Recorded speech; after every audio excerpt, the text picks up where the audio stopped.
एक छोटे से गांव के पास एक झील थी जिसे भूल भुलैया झील कहा जाता था। गांव के लोग कहते थे कि उस झील में रात को अजीब आवाजें सुनाई देती हैं और जो कोई भी वहां रात बिताने जाता है वो लौटकर नहीं आता। इस डर के कारण झील के पास जाने की हिम्मत कोई नहीं करता था। गांव में रहने वाला एक युवक अर्जुन इन कहानियों पर विश्वास नहीं करता था। उसे लगा कि ये सिर्फ एक अफवाह है। उसने ठान लिया कि वो इस रहस्य का पता लगाएगा।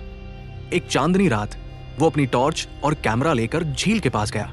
झील के शांत पानी में चांद का प्रतिबिंब चमक रहा था, लेकिन वातावरण में अजीब सी ठंडक थी।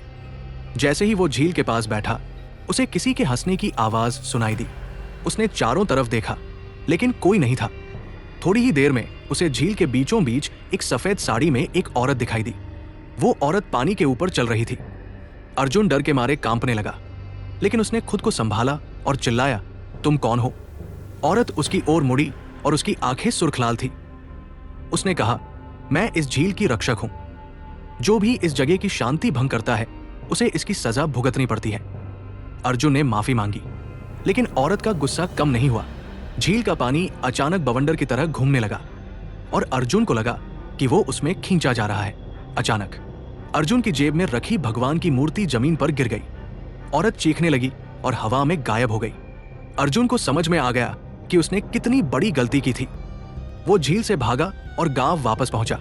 उस दिन के बाद अर्जुन ने कभी किसी रहस्यमयी जगह पर जाने की कोशिश नहीं की।